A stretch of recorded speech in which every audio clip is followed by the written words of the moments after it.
Ada pepatah ulama dalam sebuah kaidah disebutkan al-mar'u aduwwun ma jahil. Seseorang adalah musuh dari ketidaktahuan dia. Ketika dia nggak tahu akan sesuatu, maka dia akan memusuhi dan anti dengan sesuatu tersebut. Sehingga karena hal yang nggak dia kenal itu, dia marah, dia melakukan tindakan, dia melakukan aksi, baik secara ucapan ataupun perbuatan apapun.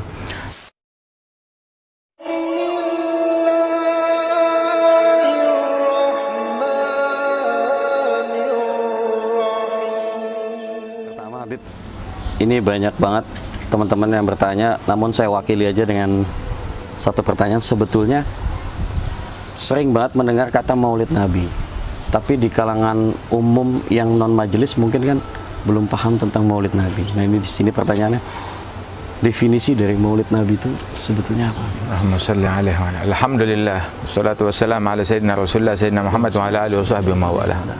Itu ada pepatah ulama dalam sebuah kaidah disebutkan al-mar'u aduwwun ma jahil. Seseorang adalah musuh dari ketidaktahuan dia.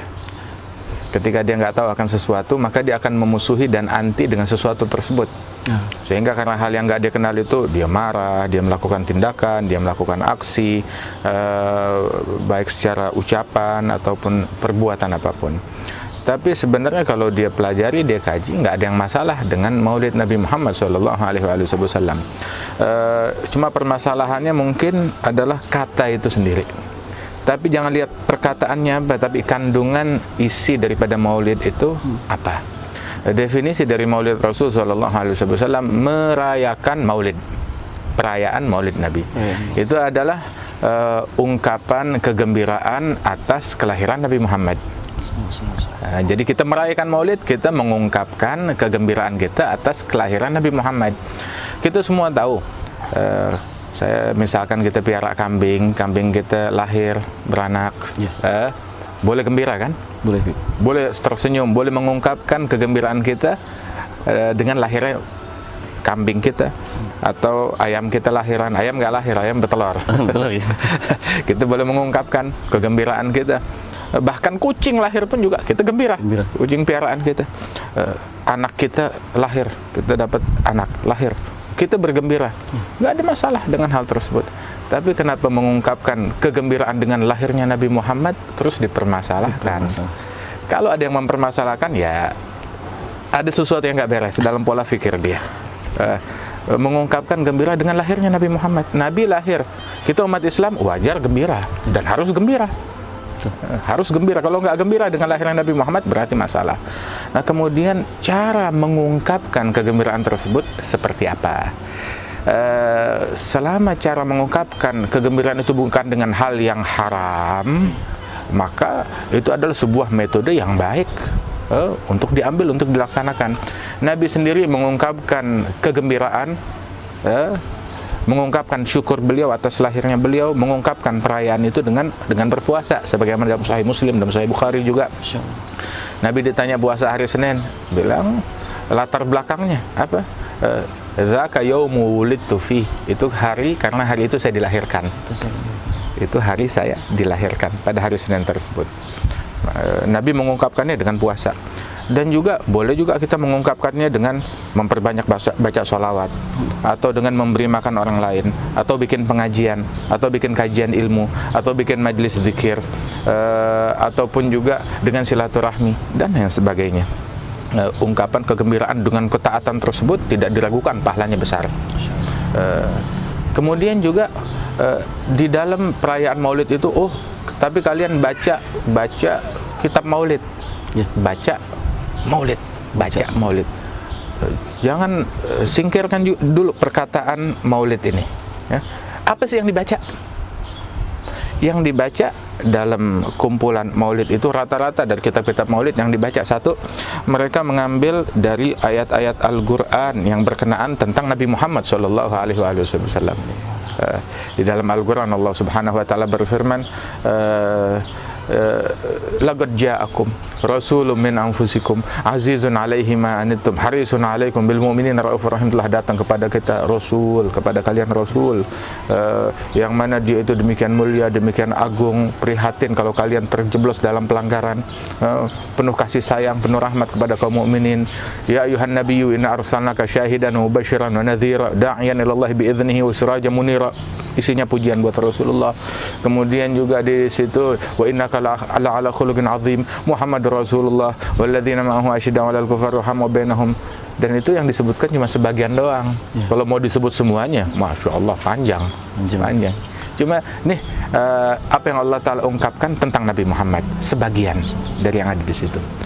Nah kemudian di situ juga bersolawat, ya Rabbi sholli ala Muhammad, ya Rabbi sholli alaihi wasallam. Kan kita disuruh sama Allah suruh solawat. Dalam maulid itu ngajak kita bersolawat. Tapi bukan cuma itu doang di dalam maulid. Kenapa bawa-bawa cerita tentang kelahirannya Rasulullah Sallallahu Alaihi Wasallam, terus muji-muji Nabi Muhammad. Adapun pujian untuk Nabi Muhammad yang dilakukan oleh para ulama di dalam kajian kitab maulid mereka itu, pujian mereka untuk Rasulullah adalah terinspirasikan dari pujian Allah untuk Nabi Muhammad. Allah yang ngajarin. Sehingga sahabat Nabi memuji dengan hal yang demikian. Para tabi'in pun demikian. Para ulama bujangga Islam pun juga melakukan hal yang demikian. Jadi nggak ada masalah di situ. Kenapa? Memuji tokoh politik boleh-boleh aja. Muji bini, siapa nggak muji bininya? Siapa nggak memuji anaknya? Siapa nggak memuji bininya? Kalau nggak dimuji, ya dicemberutin. Begitu. Nggak ada yang masalah. Nggak jadi syirik, nggak jadi bid'ah. Kenapa muji Nabi Muhammad dipermasalahkan? Kemudian juga di situ ada cerita tentang kisah maulid, kisah kelahiran Nabi. Kisah kelahiran Nabi. Nabi lahir seperti apa? Nah ini yang dipermasalahkan. Oh, yang ngajarin kita Allah. Allah bercerita di dalam Al-Quran tentang kisah kelahiran Nabi Musa. Ya kan, di surat bukan cuma di satu surat Al-Qasas aja, di banyak surat kronologisnya. Kemudian Allah Ta'ala menceritakan tentang kisah kelahiran Nabi Isa. Di dalam Al-Quran, di surat Maryam, dan di beberapa ayat-ayat lainnya juga disinggung hal yang semacam itu. Kemudian Allah Ta'ala bahkan bercerita tentang kelahiran Nabi Yahya. Di dalam Al-Quran, doanya Nabi Zakaria waktu minta keturunan, di banyak ayat, bukan cuma di satu surat aja, di banyak surat. Kemudian juga Allah Subhanahu wa Ta'ala bercerita tentang kelahiran orang saleh yang bukan nabi, bukan rasul, Siti Maryam binti Imran. Bahkan ada penamaan surat, nama suratnya surat Maryam. Dan Allah Ta'ala berfirman tentang kisah-kisah mereka, laqad kana fi qasasihim ibratun liulil albab. Di dalam kisah-kisah mereka adalah pelajaran bagi orang yang punya akal, bagi orang yang punya hati. Kalau ada orang bilang maulid nggak ada gunanya, lo nggak punya akal, nggak punya hati. Jadi kalau punya akal, punya hati, Allah bilang ada gunanya. Pelajaran bagi orang yang punya akal, bagi orang yang punya hati. Maka hadits yufsara walakin tasdiqal ladzi baina yadayhi tafsila kulli syai, sampai akhir daripada ayat tersebut. Dan semuanya nggak ada masalah kalau cerita para nabi-nabi, para rasul, kisah kelahiran mereka, bahkan kisah kelahiran Siti Maryam yang bukan nabi, bukan rasul, pelajaran. Terus bagaimana kisah lahir manusia yang paling mulia di alam semesta, Nabi Muhammad sallallahu alaihi wasallam. Nah, maulid isinya begituan. Makanya ada sebagian orang, kita nggak mau maulid, tapi ini isinya sirah Nabi. Kalau sirah Nabi nggak apa-apa. Sejarah Nabi nggak apa-apa, sejarah lahirnya beliau nggak apa-apa, tapi jangan kasih nama maulid. Jadi mereka cuma memusuhi namanya sebetulnya. Begitu, seperti kita bilang almar'u aduwwun majahil. Seseorang adalah musuh dari ketidaktahuan dia, musuh dari kebodohan dia. Begitu dia tahu, oke aja. Makanya tuh di Syed Muhammad bin Ali al-Maliki dan juga para ulama bilang idza tasa' ilmu rajul galla i'tiraduhu 'alan nas. Semakin luas ilmu seseorang, maka semakin berkurang pengingkaran dia terhadap manusia. Fleksibel. Semakin fleksibel, makin dikit komplainnya. Tapi orang kalau ilmunya sedikit, katanya Al-Habib Muhammad bin Hasan, man daga ilmu daga amaluh, wa man daga amaluh daga sadruh. Orang kalau ilmunya sempit, otomatis amalannya sempit. Yang dia tahu yang boleh ini doang. Kalau udah amalannya sempit, hatinya sempit, nggak bisa nerima perbedaan. Bawaannya kalau ngelihat orang beda, sesat, kafir, beda, syirik. Bawaannya begitu. Sering banget itu menjumpai hal-hal seperti itu karena perbedaan nama dari maulid sendiri. Iya, dulu ada almarhum rahimahullah al-allamah Buya Hamka. Buya Hamka. Buya Hamka sempat nggak mau tahlilan, nggak mau Muhammadiyah. haul. Iya, dia salah satu tokoh Muhammadiyah, tapi dekat dengan kakek saya juga. Masya Allah Buya Hamka ini orang soleh. Begitu di awal-awal beliau itu sempat nggak mau tahlilan, nggak mau haul, nggak mau maulid. Tapi akhir-akhir umurnya dia maulid, dia hadir pengajian, dia tahlilan, dia bahkan waktu ibunya atau abahnya meninggal dia bikin haul.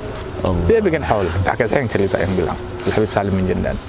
Ditanya, Buya, kenapa dulu nggak mau haul, nggak mau tahlil, nggak mau maulid, kok sekarang malah bikin? Bukan cuma sekedar mau, bikin haul. Dia bilang, ya dulu Buya baru baca satu kitab, dikit yang Buya baca. Tapi sekarang Buya udah baca banyak kitab, ternyata banyak yang membolehkan. Ini ulama kayak begini enak, gentle. Mengakui kesalahan. Kita nggak bilang mengakui kesalahan ya, tetapi dia insaf, tahu kadar keilmuan daripada orang lain, bukan mengklaim kebenaran mutlak hanya milik saya. Ini penyakit.